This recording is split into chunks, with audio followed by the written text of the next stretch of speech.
As I mentioned earlier, there may be some of you out there hoping to get a little bit more bang out of your horticultural buck, and you want to grow some crops other than just lettuce and greens.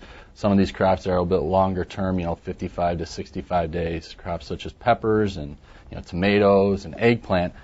This may be the system for you. It's known as the AeroFlo, and it combines two well-known technologies, the recirculating technology that we see in the NFT, and it combines that with a DWC, or a deep water culture. And the way the system works is that we have a 400 GPH, or gallon per hour pump, located in this reservoir in the back, and that pump supplies this manifold here, and this manifold feeds a series of spray lines located in each one of these troughs.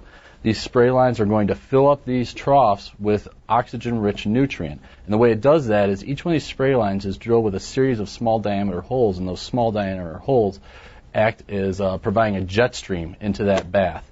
So most of you have seen these 3-inch net pots. If you've seen them either in a grow store or maybe in another system that you probably have been using maybe hydroton, those little clay balls, or maybe you've been using those rock wool mini cubes. The problem with those is they're very dirty, and eventually what will happen is they will begin to shed, and that fiber or that clay residue is going to filter back into your reservoir. And where do you think that residue ends up? It's going to end up in your pump. And if your pump is, say, a mag drive pump, it's going to progressively wear that down. With a hardness of 6, that silica dioxide, it's going to tear that pump up. If somehow your pump is able to pump that through the manifold, it's only going to serve to clog those small diameter holes that I talked about in the spray lines. What's great about this Sure2Grow product, this loose fill, is that once you put it in this net pot, it's going to settle down with a little bit of wet collapse, and that's going to keep that fiber trapped in that net pot. It's not going to migrate through your system, and hypothetically, even if it did, it's so soft, it's not going to damage your pump. So let's take a look at how we're going to plant this up. We're going to take a 3-inch net pot, right like this, and I'm going to put a little bit of this Sure2Grow in here. Isn't this stuff awesome? It's not itchy. I can play with it. I'm not going to, worry about breathing it. It's not going to get in my lungs and perforate my alveoli and, cause me to wheeze when I'm 60 years old. So once I've done this, I'm going to take one of my transplants that I showed you over at the NFT, and I'm going to put it right inside this pot. I'm then going to fill the margin around it to lock that little cube right into place. Be a little gentle.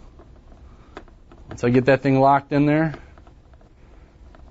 right like this, I drop it right in. What's nice about this, too, is because STG is a non-wicking media, we can expect to see no algae growth along the top of this pot.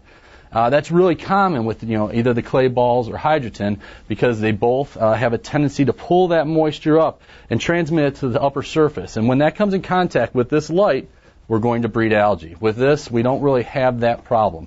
So how do we know that STG is a far superior product? Well, we can take a look. This right here is a cucumber that I planted up in the STG grow media. And as you can see, stark white, beautiful roots. Okay, this is a very young plant. And I compare that to one that I planted up with rock wool at the exact same time. Where are those roots at? Conspicuously, they're missing.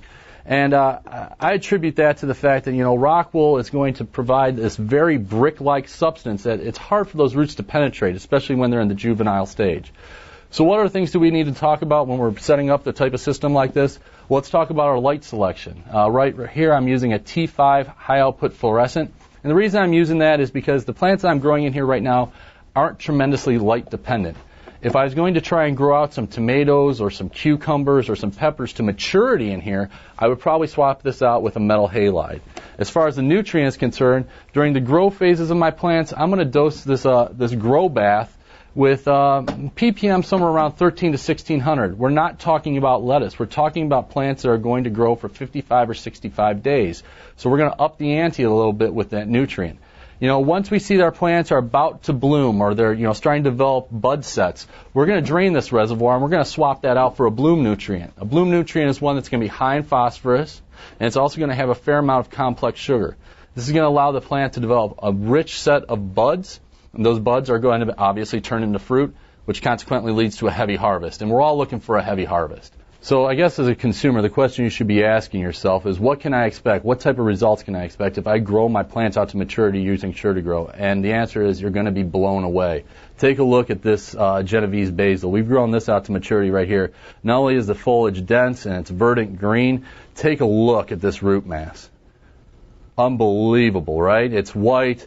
indicating that we have an oxygen-rich environment, and I attribute that to the fact that Sure2Grow has all these void spaces. And not only does it have a tremendous amount of void space, it's free draining, which means every time that this bass circulates through this media, it's displacing that stale, oxygen-deprived solution and replacing it with some nutrient-rich, oxygen-full nutrient.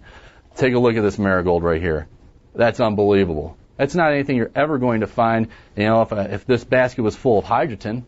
So I think you're all going to be pleasantly surprised. I mean, give Sure2Grow a shot. I mean, look at the results that you can expect. In review, STG loose fill is not only clean, it's exceptionally easy to use. Unlike hydrogen, where you're lugging around a big heavy bag that's dirty, or carrying these rockwool blocks around that you might be a little bit hesitant to handle because they make you itch, or you're afraid of inhaling the fiber, STG is safe. It's hygienic, and it's dust-free.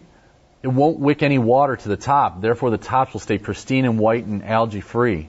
It provides the optimum environment for heavy root development, and it's free draining.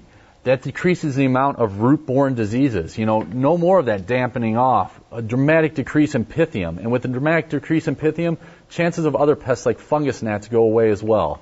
So there's really no reason not to use STG loose fill. In closing, if you have any questions about how to use Sure2Grow in this system, and not just grow good, but grow better, feel free to shoot me an email at grow@sure2grow.com.